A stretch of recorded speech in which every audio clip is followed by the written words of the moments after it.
A gente precisa se amar muito.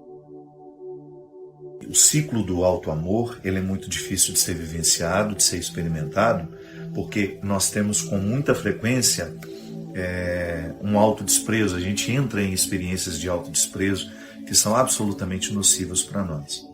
A gente tem muita dificuldade de administrar os nossos insucessos, os nossos fracassos, dos mínimos aos mais volumosos.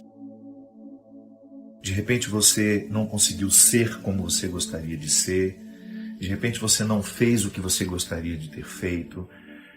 Desde as escolhas mais elementares, minha gente, aquilo que na filosofia a gente chama de acidental, né? Que não tem nada a ver com a essência ainda, é só acidental, está ali beirando. A gente faz escolhas acidentais o tempo todo, a roupa que a gente vai vestir, o lugar que a gente vai comer. Mas existem escolhas que são essenciais, que são aquelas que modificam na sua estrutura, que modificam quem você é. Então, o que é interessante? A experiência de você perceber que no seu dia a dia, manter o amor próprio significa você se reconciliar com as escolhas acidentais infelizes que você fez. E dependendo da escolha acidental, ela repercute na essência. Sim. Você acidentalmente escolheu um namorado, por exemplo. Você tinha 1 milhão de homens para escolher. Sim, porque você é uma mulher que tem muita possibilidade. Aí você escolhe aquele cara. Aí você escolheu aquele cara, foi acidental. No primeiro momento é acidental. Por que é acidental? Porque poderia ser outro. Não é uma realidade que você não pode substituir. Aí a convivência com aquela pessoa, que num primeiro momento foi acidental, vai se aprofundando, aprofundando, e de repente aquilo se transformou numa relação essencial, porque passou a modificar as estruturas mais profundas da sua personalidade. A pessoa que era acidental passou a ficar na essência com você. E aí, às vezes, essas pessoas podem ser terríveis na nossa vida. Elas podem nos estragar, elas podem nos retirar do eixo da nossa verdade, elas podem nos expoliar, elas podem nos machucar, elas podem nos estragar emocionalmente. Aí aquilo que foi acidental no primeiro momento, depois repercutiu essencialmente. Então é por isso, o tempo todo, nós estamos fazendo experiências, escolhas acidentais, com as quais nos frustramos. A gente se frustra muito numa experiência acidental.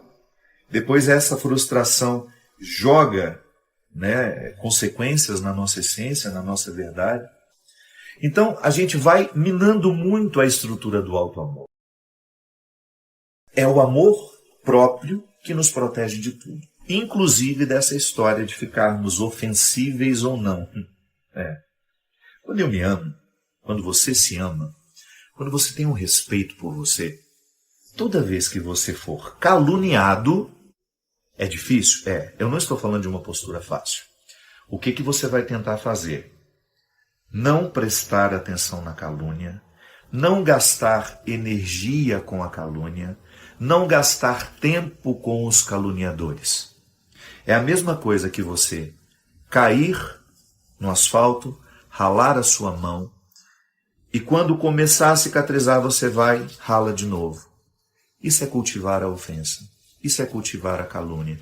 Isso é fortalecer o caluniador dentro de nós, ou a energia negativa que alguém nos ofereceu numa bandeja.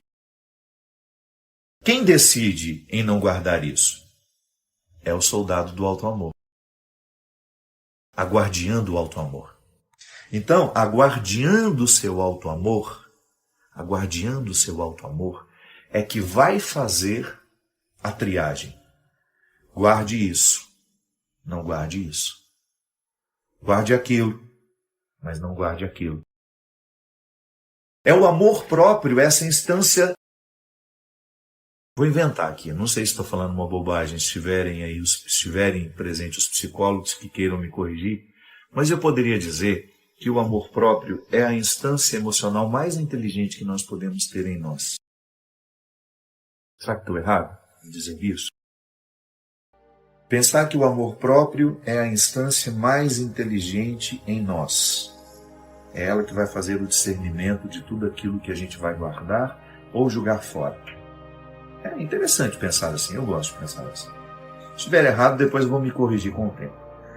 Mas a instância do auto-amor como algo que está muito purificado, muito certo, é igual à consciência. Quando nós falamos de consciência, e eu sempre gosto de dizer que Deus nos fala pela consciência, por quê? Porque a consciência é o lugar que em nós é muito puro. Por que a gente não dorme com a consciência tranquila? Porque nós enchemos ela de impureza.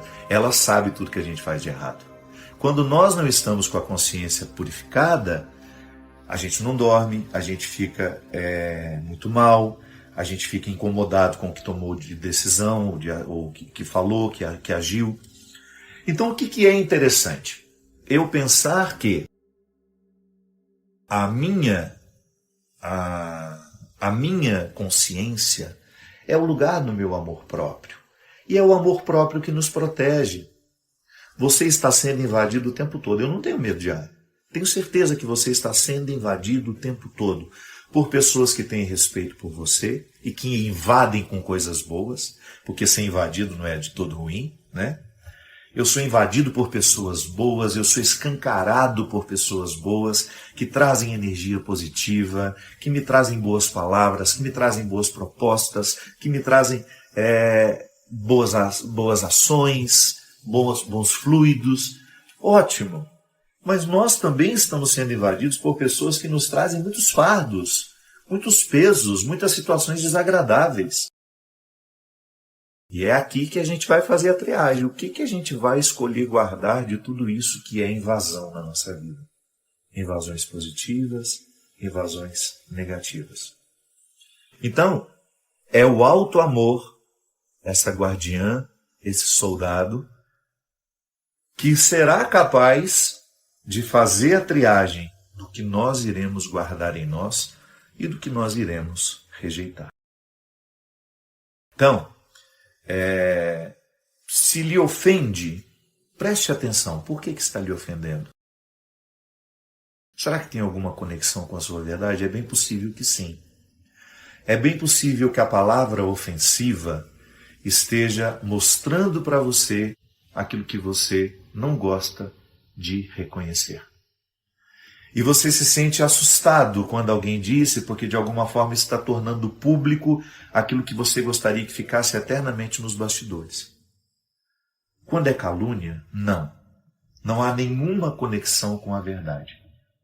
Então, entra por aqui, sai por aqui. E não volta mais. As ofensas que nos doem são as que revelam as verdades que queremos ocultar. Quando não estão minimamente alinhadas à nossa verdade, nem nos abalamos. Entram por um ouvido e saem pelo outro. E aí algumas pessoas, não, padre, mas como é que a gente faz quando a gente é caluniado? Claro que eu vou ficar abalado, claro que eu vou ficar chateado. E claro que a ofensa dói. Sim, minha gente. Primeira coisa que a gente precisa distinguir é que ofensa é muito diferente de calúnia. Quando o outro me ofende, ele está me dizendo alguma coisa que diz respeito a mim ou não. Então, se não diz respeito a mim, é calúnia. Então já há um filtro natural do entendimento. O filtro natural do entendimento vai me ajudar a distinguir se aquilo que o outro está me dizendo é uma ofensa ou se aquilo que o outro está me dizendo é uma calúnia. Se o outro está me caluniando, é diferente, ele não está me ofendendo. Ele pode até ter uma carga de ofensa, mas o que ele está fazendo é mais grave. Aqui eu me refiro que sim, nós temos uma dificuldade enorme de reconhecer aquilo que em nós é frágil. É muito difícil. Eu tenho dificuldade de reconhecer os meus defeitos. E quando alguém me ofende a partir de um defeito que eu tenho, e eu faço de tudo para manter aquele defeito sob cuidados, sob disfarces, imediatamente eu tenho aquela indisposição que o outro está me dizendo.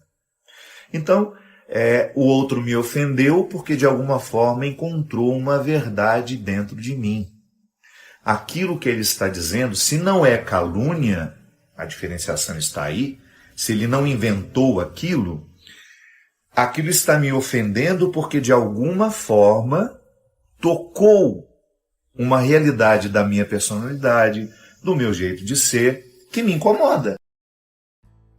E é claro, me incomoda porque eu sei que de alguma forma está minimamente alinhado com uma verdade que eu tento esconder. Da mesma forma, quando eu escuto, nossa, mas que absurdo que essa pessoa está dizendo, ou está escrevendo, ou está falando, né? Aí o que acontece dentro de mim? Eu naturalmente faço um processo de distanciamento e digo, não, isso que essa pessoa está dizendo, isso que essa pessoa está escrevendo, não tem nenhum alinhamento com a minha verdade.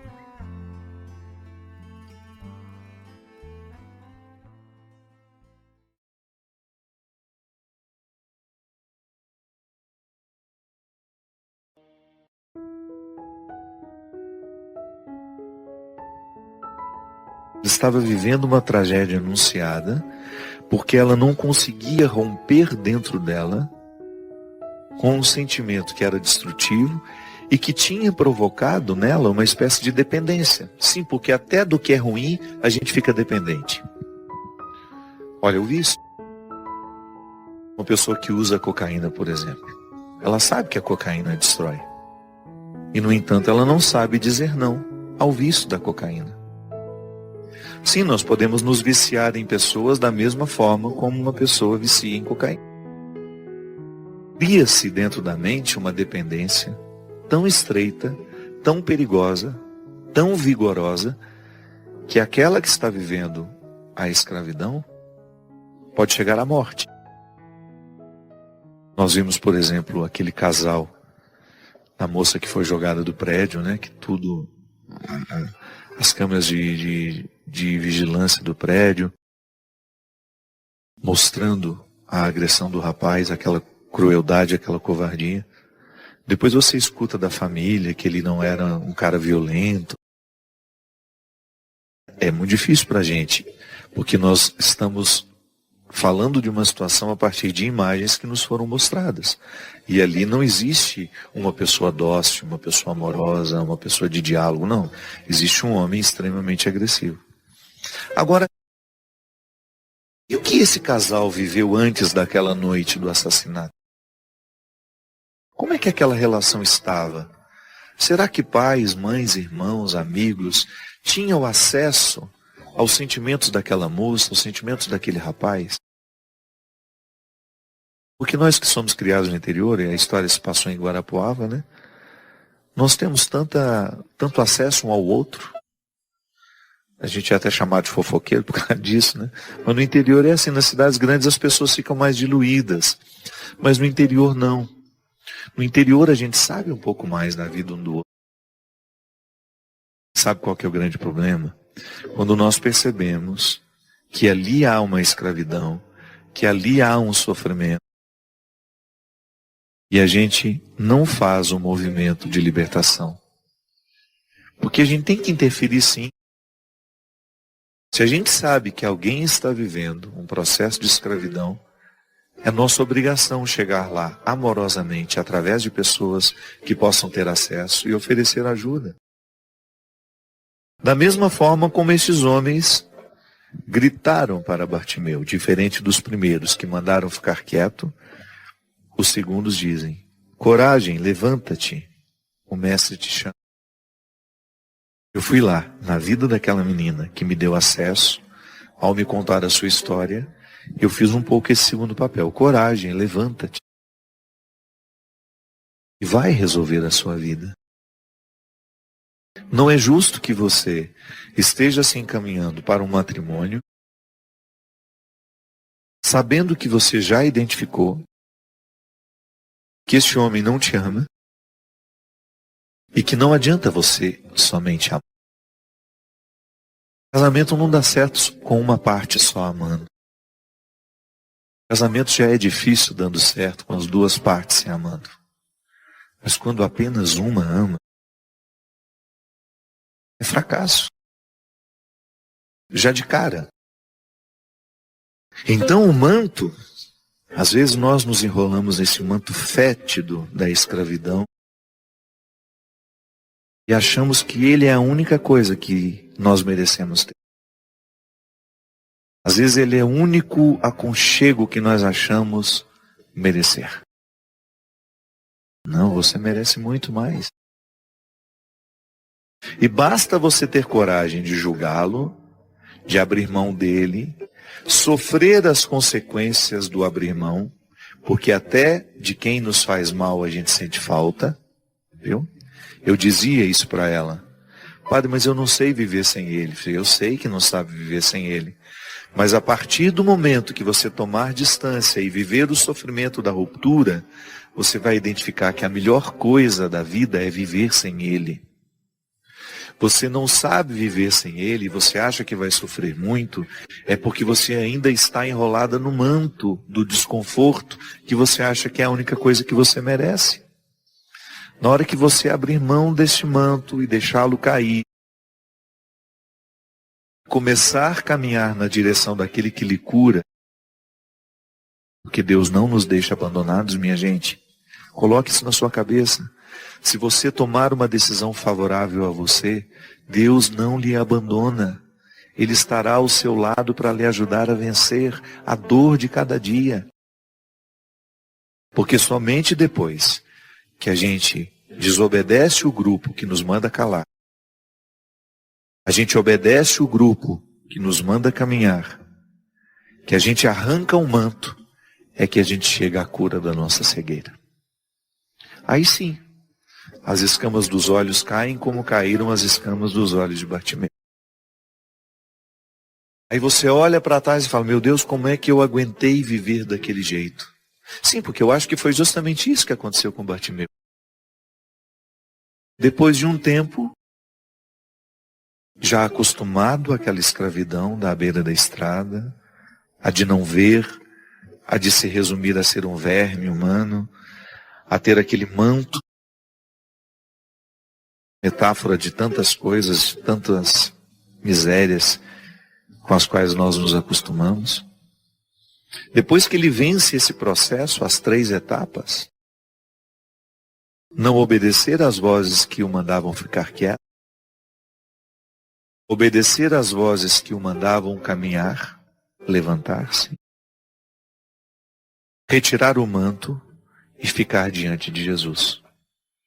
E ouvir a pergunta, Bartimeu, o que queres que eu te faça? Bartimeu poderia muito bem ter pedido, o Senhor me faz ficar rico, cego, mas rico.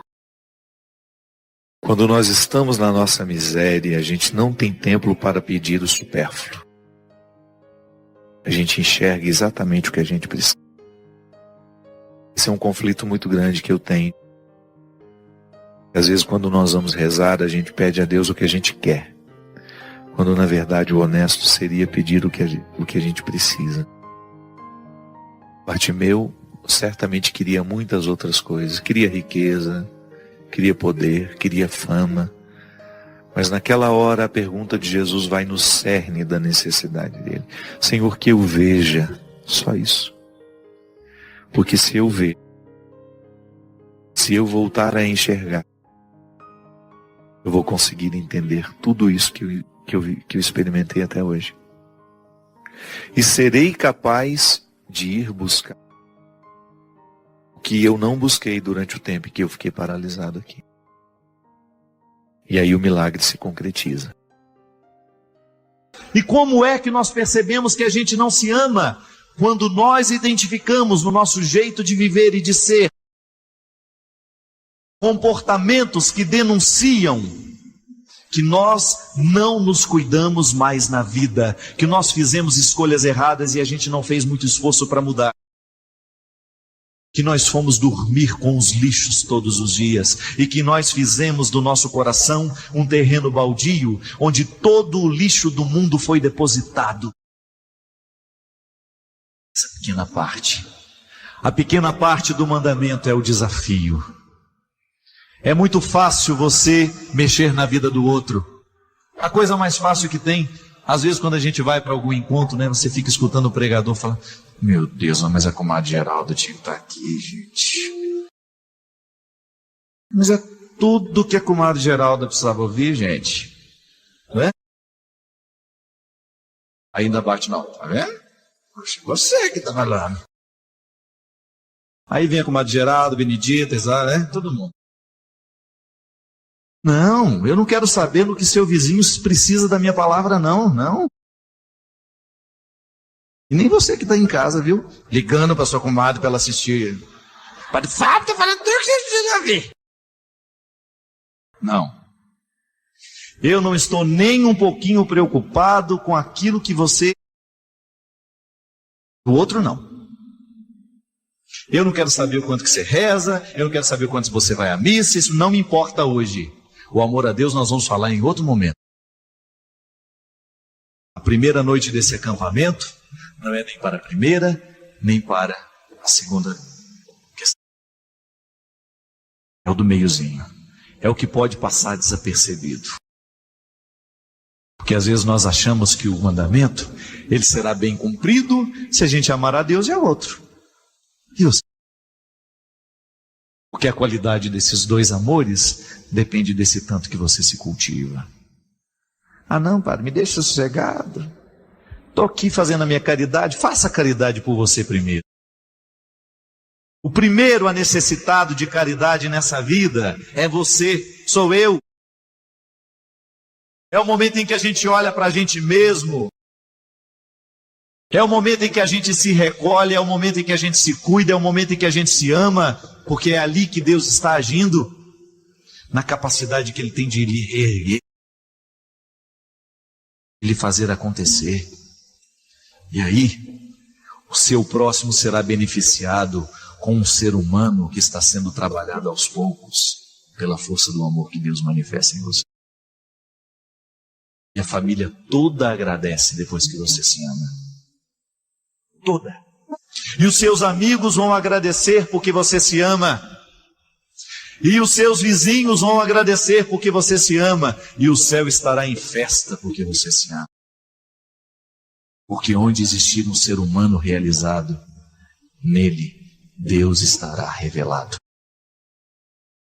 Olhe para um ser humano feliz e você pode dizer: Ele está no meio de nós. Através dessa criatura aqui. Quantas vezes, minha gente? Quantas vezes você experimentou no seu coração a desolação? E você não foi capaz de amar ninguém. É impressionante o quanto que, quando o desamor, uau, esse desamor que nos destrói, quanto que ele nos incapacita para olhar com inteligência para Deus e para as pessoas, não é verdade? O quanto que o seu desprezo por você mesmo lhe torna uma pessoa ateia. O quanto que o seu desprezo por você mesmo lhe torna intragável com o outro. Vá conviver com uma pessoa que não se gosta para você ver o que é. Vá conviver com uma pessoa que se despreza o tempo todo para você ver como é. Vá conviver. Aí você fala: eu já estou convivendo, padre. Não age. Nós precisamos nos converter para isso. Nós precisamos descobrir da alegria, a satisfação que há em a gente ser o que a gente é, mesmo com os defeitos que a gente tem. É maravilhoso a gente olhar para a gente mesmo e pensar: meu Deus, quantas coisas hoje eu tenho. Quantas coisas maravilhosas hoje podem acontecer na minha vida. E eu não tenho o direito de negligenciar isso. É Deus que olha para mim, para você hoje. Mira, porque Deus mira. É muita gente, mas Ele mira. A minha conversa é com você. É você que eu quero. Eu não... É você, pronto. É você mesmo. Sabe o que eu quero fazer na sua vida? que você para que depois as outras duas formas de amor sejam naturais em você. Senão você vai ter que ficar fazendo esforço demais, e não precisa. Quando o amor nos atinge, tudo fica mais leve. Dá trabalho? Dá. Leva prejuízo? Leva. Mas você leva feliz, porque você vai experimentar a graça de dar ao outro aquilo que você dá a você mesmo. Se você é capaz de ser misericordioso com você, você vai ser capaz de ser misericordioso com o outro também.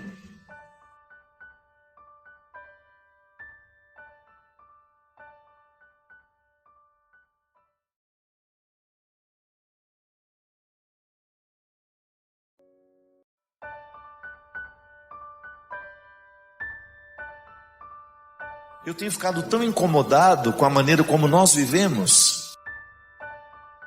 Durante esses 2 últimos anos eu preguei em todos os meus shows, eu me lembro, em todas as oportunidades que eu tinha de cantar nos mais diversos lugares. Essa era uma pergunta que eu fazia em todos os momentos lá, em todos os shows. O que nos enriquece? O que de fato vale a pena viver? O que traz significado ao nosso coração? Onde vale a pena a gente perder o tempo? Não é? Perguntinha cruel. Eu me olhava, eu me via e eu me perguntava: eu estou vivendo a vida que eu preciso viver? Eu estou fazendo escolhas que de fato correspondem àquilo que me pede o coração? Como nós precisamos dessas frases simples. Como nós precisamos refletir o trivial. Tamanha a pobreza que nós estamos vivendo. Essas expressões simples que me lembram o que de fato, de que forma eu preciso viver. Porque aí para mim sem dúvida, uma oportunidade muito feliz que eu tenho de ser esse canteiro de obras. Que nós precisamos ser. Acho que é isso que nos realiza, né? Quando você percebe que você está em pleno andamento de reformas. É a voz mais difícil de ouvir. A voz do coração, você precisa estar tão silenciado para saber o que ela pede. Eu tenho tanto medo de às vezes viver a serviço do ego. Sabe? Se você for identificar o que o ego lhe pede, daquilo que lhe pede o eu, são tão diferentes as exigências. O ego nos mata, nos põe para trabalhar o tempo todo, porque ele tem tanta vaidade para ser cumprida com o dinheiro que ele tem. O ego, ele dilata, ele quer aparecer, e para aparecer ele precisa estar sempre numa luta desenfreada, quase que cruel, diferente do eu, que se satisfaz com tão pouco. O eu se satisfaz com uma roda de amigos, sem nenhum luxo, sem nada preparado, apenas uma boa prosa e a verdade. O ego não. O ego precisa ser visto. Nem é tanto estar com o outro, mas é estar ali para ser visto. A voz do coração é a voz do eu. Mas as exigências do ego são muitas. E se eu não vou identificando as exigências do ego, eu passo a minha vida inteira me matando sem chegar às alegrias do eu, simplesmente para dar o status que o ego tanto pede e que nem é justo. Você vive perfeitamente sem as exigências do ego. As exigências do ego são vãs, são vazias. Porque em última instância, o que vai nos realizar ao final de tudo não é aquilo que você viveu para fora, mas é aquilo que você viveu para dentro. Só essa voz é capaz de lhe fazer chegar. Então, estando sob o comando do ego, muitas vezes nós passamos uma vida inteira trabalhando num lugar que nós detestamos, somente pelo status que nos dá. Não temos coragem de ganhar menos para ser mais felizes. Não temos coragem de abrir mão, de perder para ter a oportunidade de ser mais feliz. Não se esqueça disso. Quando Jesus nos ensina a regra do despojamento, Ele está falando justamente de perdas que nos fazem ganhar.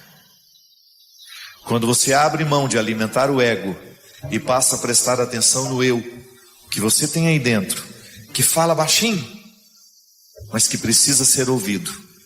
Quando você se encoraja para deixar de ouvir as exigências do ego que tanto te escravizam e passa a prestar atenção no que pede o seu eu, é provável que você mude um pouco a rota da sua vida. A gente muda até onde a gente quer passar o final de semana.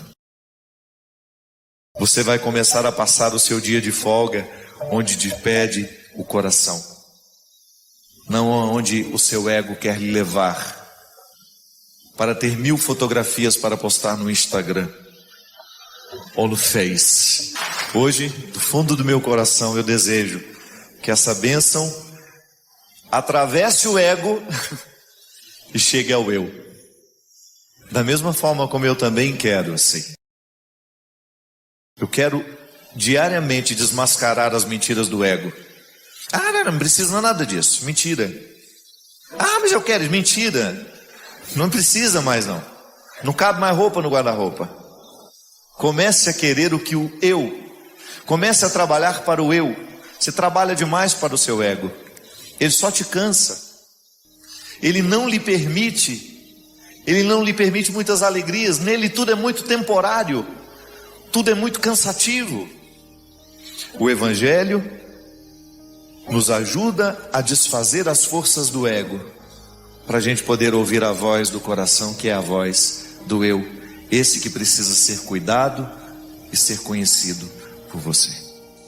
Eu desejo que você, nas suas lutas, você tenha sempre o direito e a possibilidade de retirar os seus excessos, para você ter diante dos seus olhos a sua verdade fundamental, sem exageros, só você. E a partir disso, você reencontrar o caminho da vida.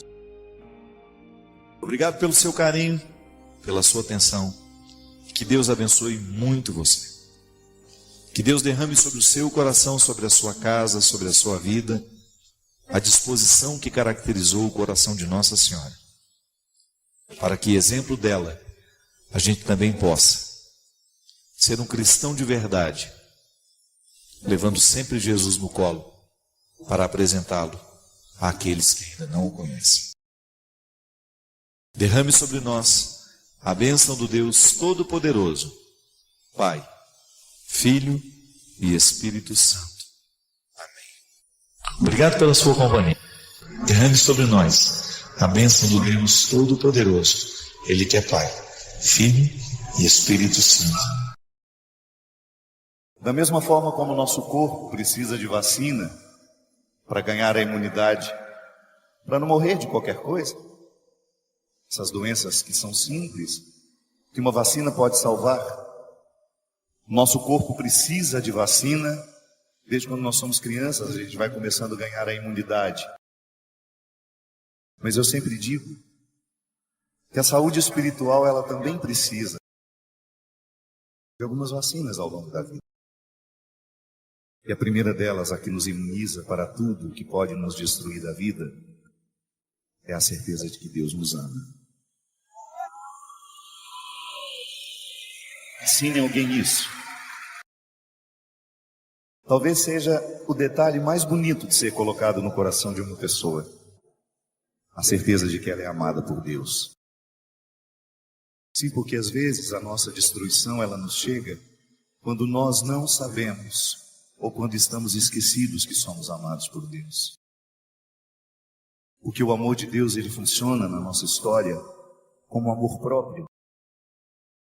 Quanto mais você acredita que Deus te ama, muito mais condições você vai tendo de se amar.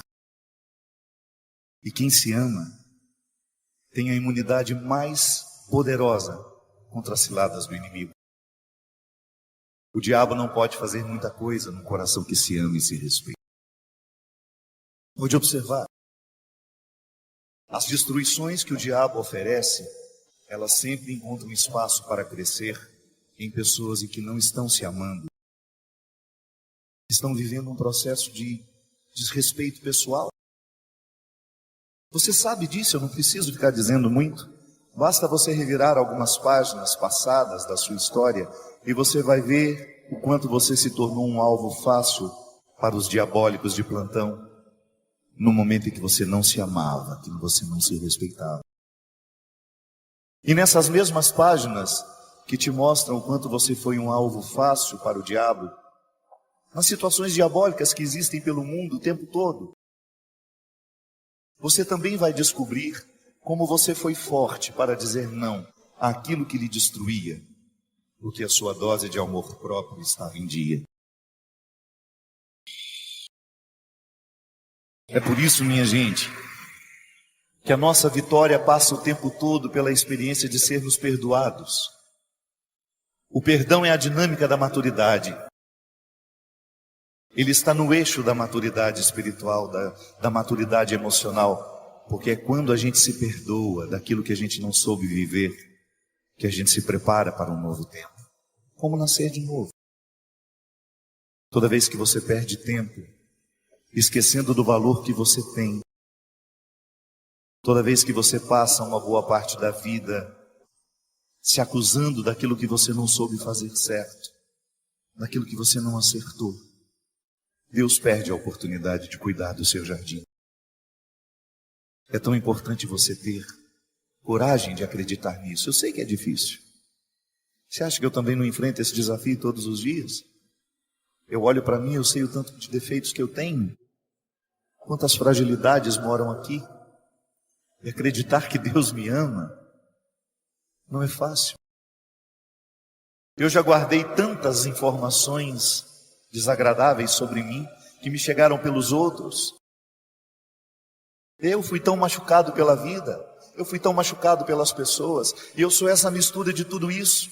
Eu preciso acreditar que Deus me ama, mesmo eu sendo tão fracassado em tantas coisas, e acreditando no fracasso que chegou à minha vida, porque outros me acusavam disso o tempo todo.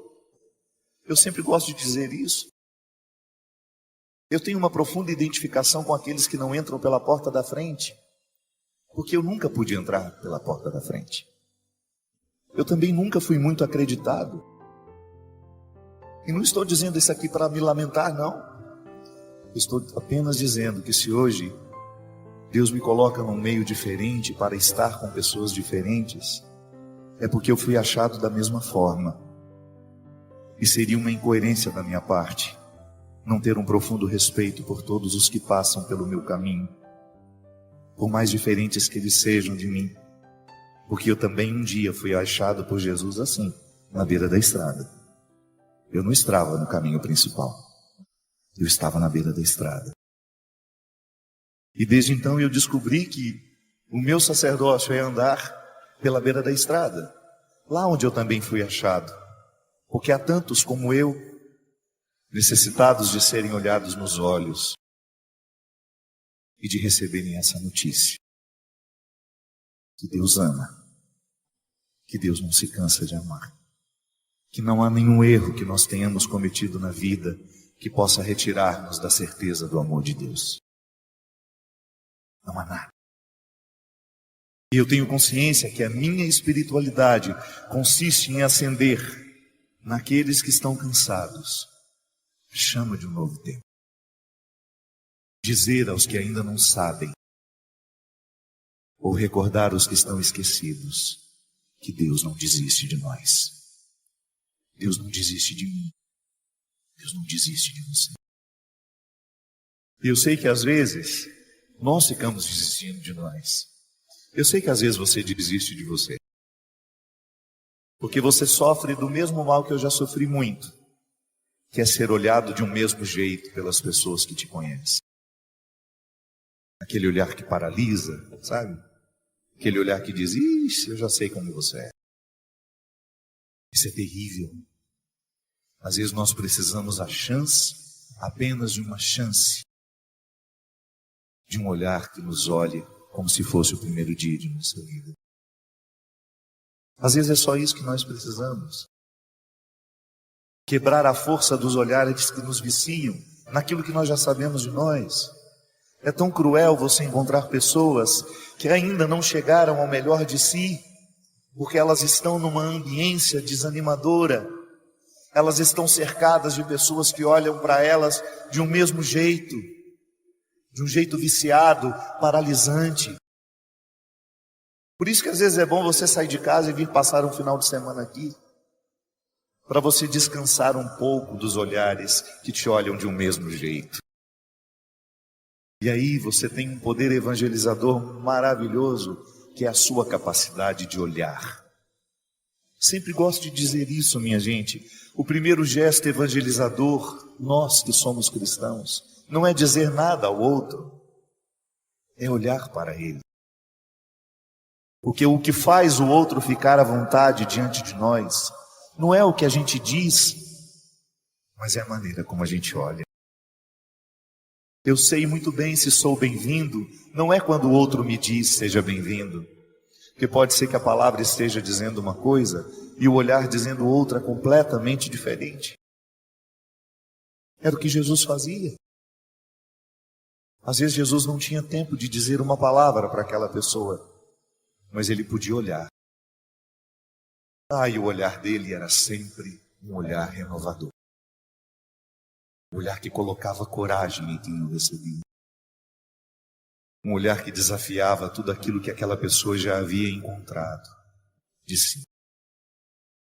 Um olhar que quebrava o poder viciante dos olhares que paralisam, que nos amedrontam e que às vezes nos fazem pensar que só podemos ser essa pequena porção que já achamos de nós mesmos. Você é muito mais do que você já achou de si. Você está apenas começando. Você está apenas começando. Ouse acreditar. Ouse acreditar que o melhor que há em você ainda não veio à tona. Ouse acreditar que hoje o olhar de Jesus é para você, que já está desanimado de si, que coleciona fracassos, que coleciona decepções. Ouse acreditar que hoje esse olhar é para você. Ouse pensar que tudo isso aqui foi colocado, foi pensado, para que nessa noite você fosse visitada pela certeza do amor de Deus por você.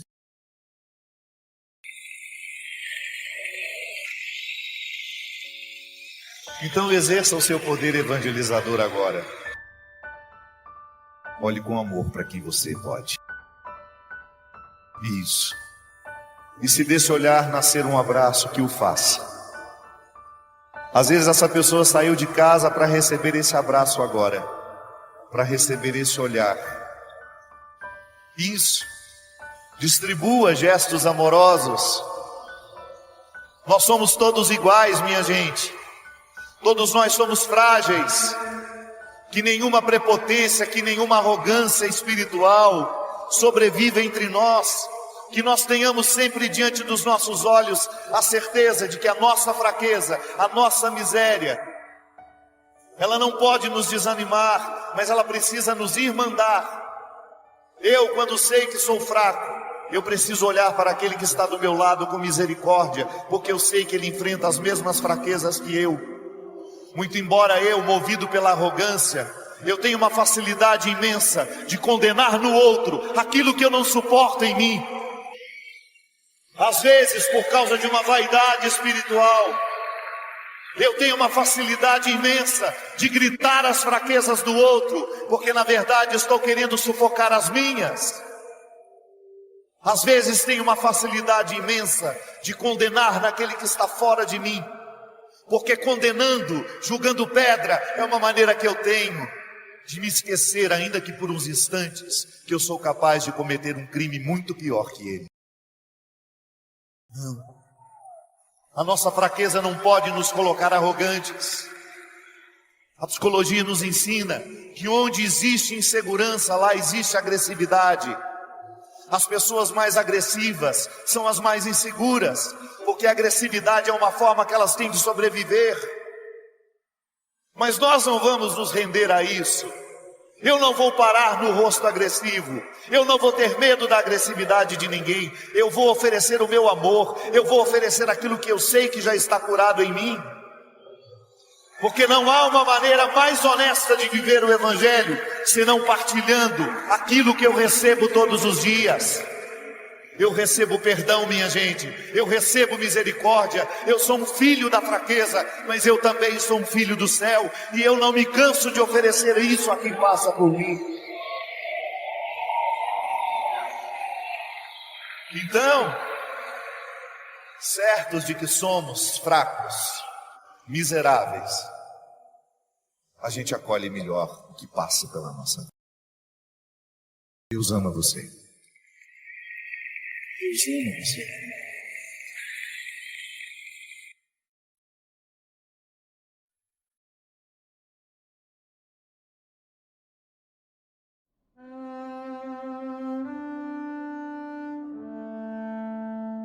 Convive com os teus poemas antes de escrevê-los. Tem paciência se obscuros. Calma se te provocam. Espera que cada um se realize e consuma com seu poder de palavra e seu poder de silêncio. A recomendação do poeta é sábia e pertinente. Um poema só é bom, se maturado na sementeira do silêncio. Antes de se tornar palavra, a poesia é experiência de vida silenciosa. Os artistas sabem disso, e nós precisamos aprender. Demora naquilo que você precisa dizer. Livre-se da pressa de querer dar ordens ao mundo. É mais fácil a gente se arrepender de uma palavra dita do que de um silêncio. Palavra errada na hora errada pode se transformar em ferida naquele que ouviu, também naquele que disse. Há muitos momentos da vida em que o silêncio é a resposta mais sábia que nós podemos dar a alguém. Na pressa de falar, corremos o risco de dizer o que não queremos.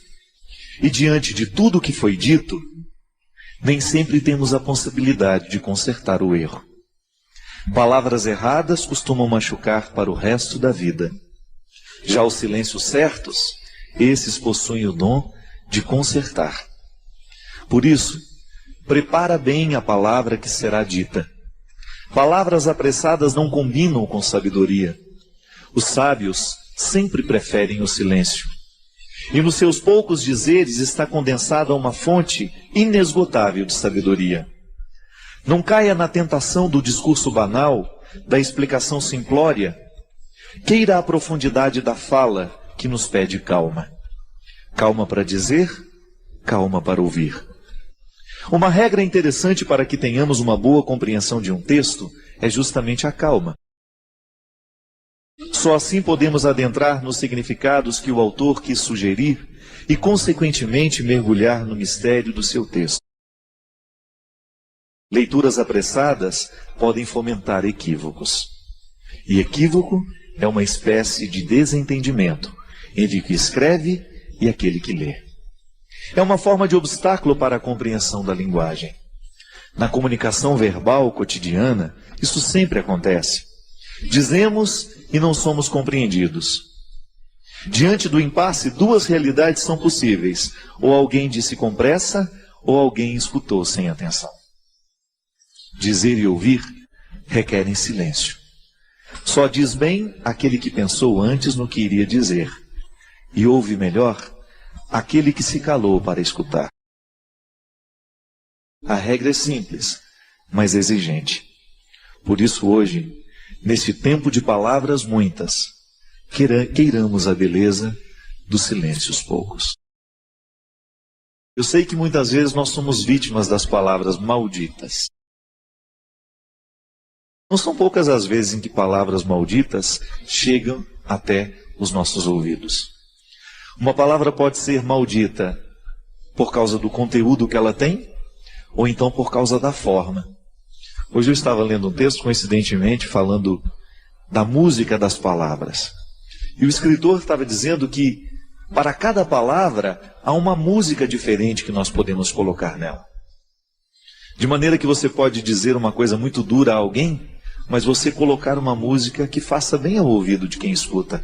Então a pessoa escuta aquela palavra dura, mas com uma música bonita.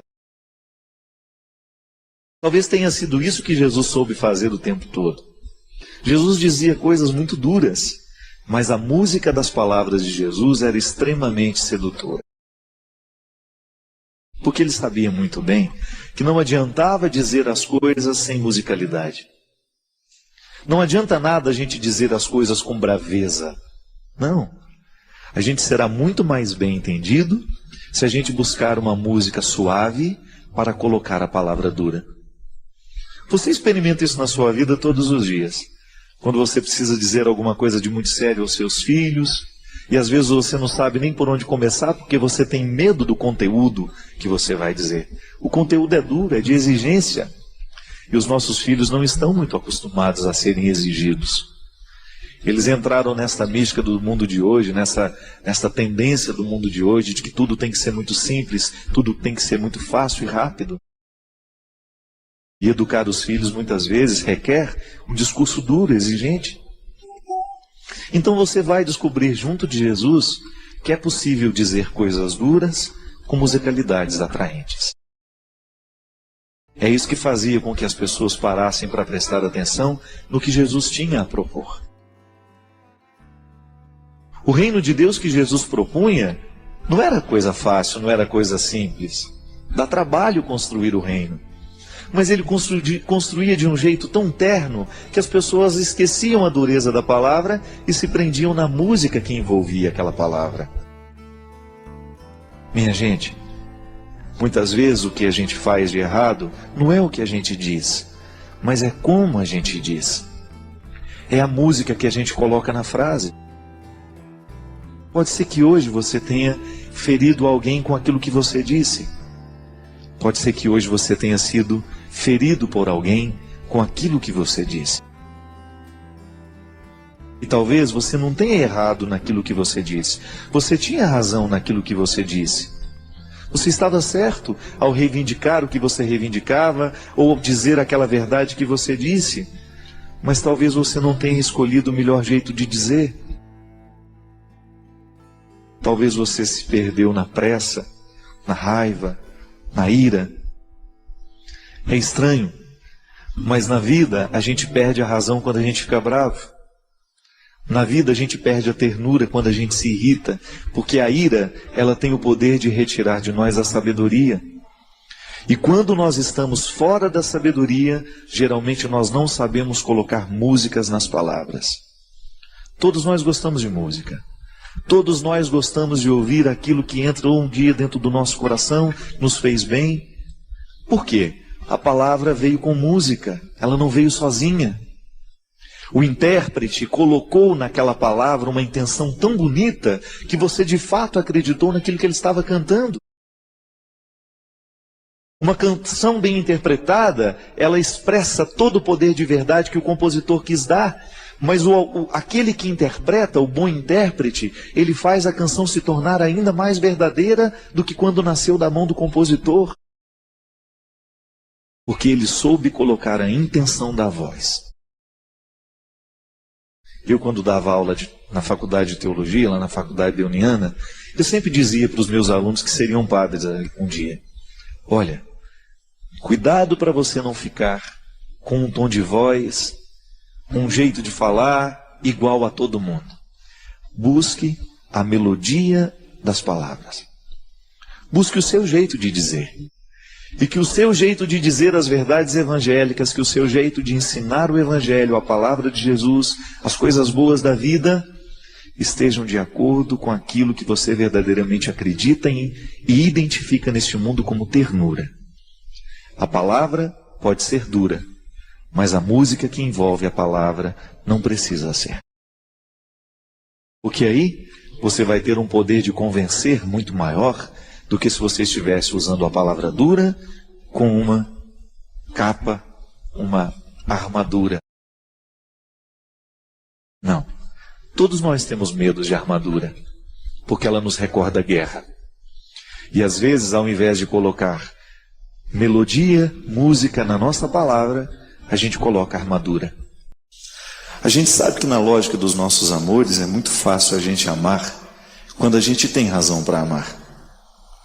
Mesmo porque às vezes na vida nós achamos que para o amor existir é preciso que haja uma razão. E geralmente é assim que funciona. Não só achamos, como é assim que funciona. O amor gira muito em torno das razões. Agora, o surpreendente é quando você descobre que dentro de você há uma capacidade de amar que independe das razões. Digamos que 90% do seu amor você ame a partir de razões. E é muito simples. O outro faz alguma coisa que merece a sua predileção.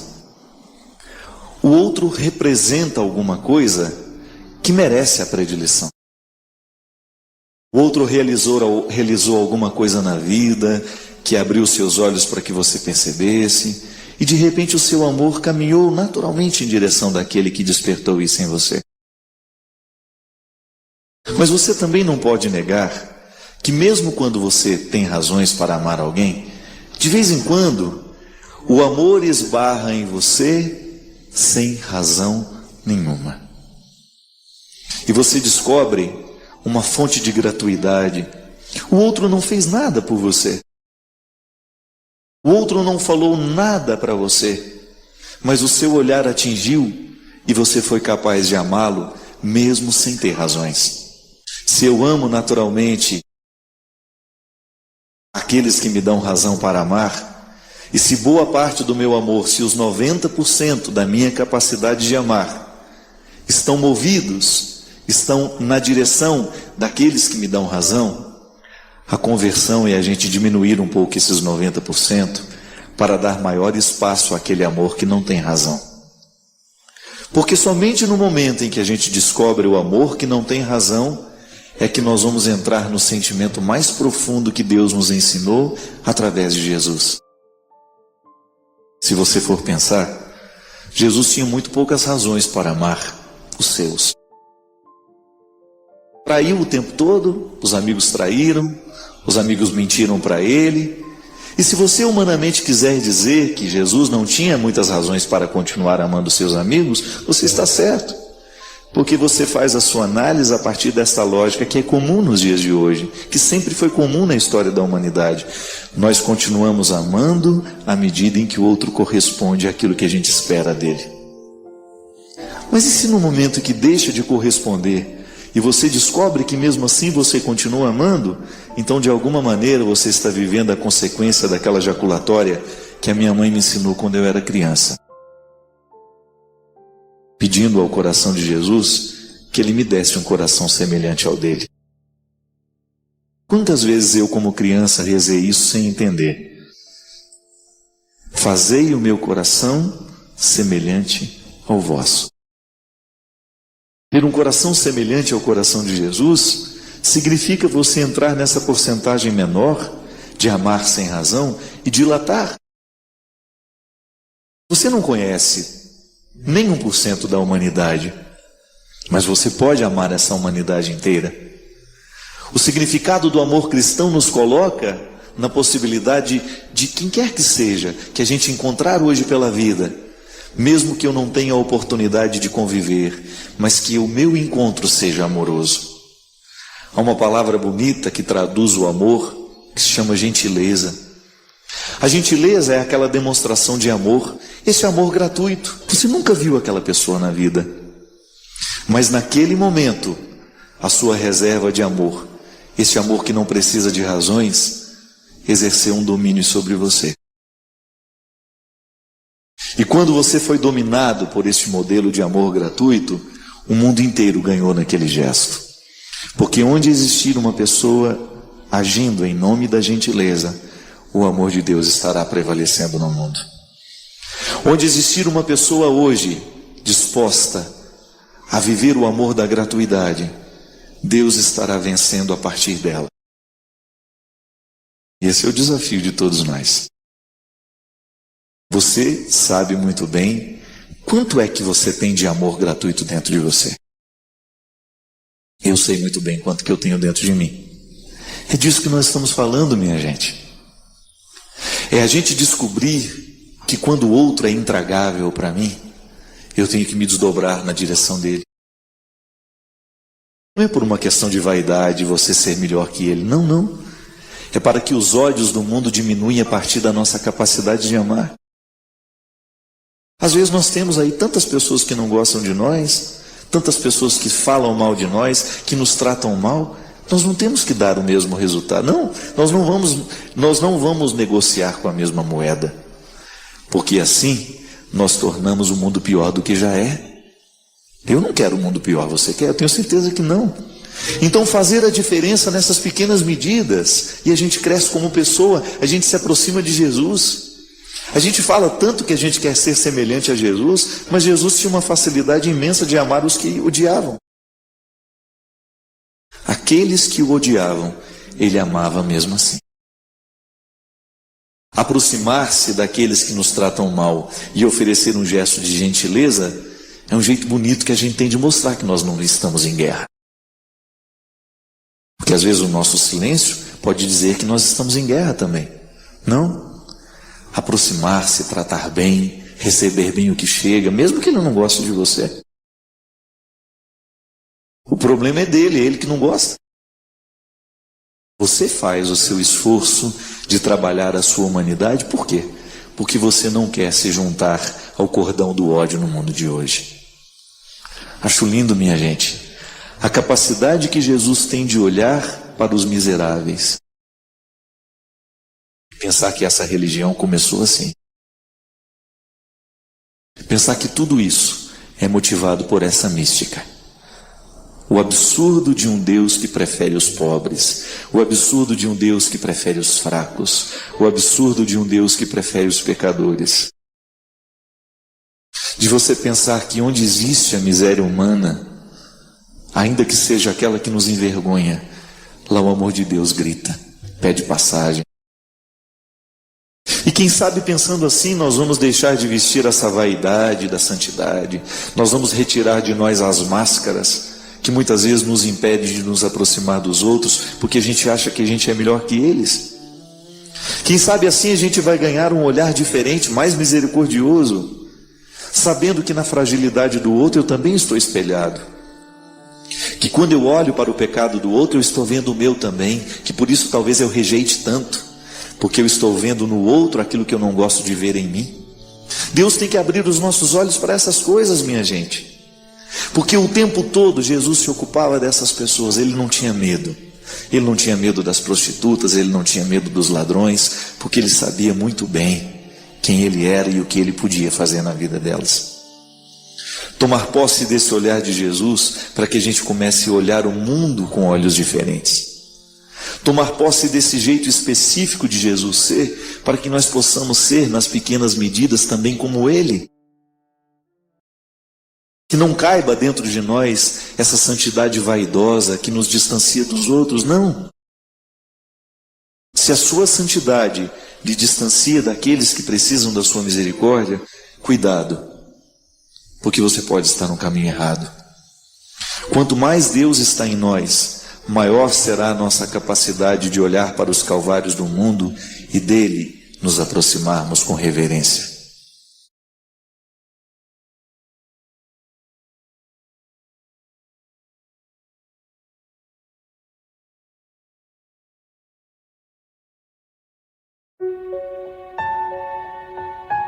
Deixe seu like, inscreva-se e compartilhe para fortalecer o canal. Inscreva seus pedidos de orações nos comentários.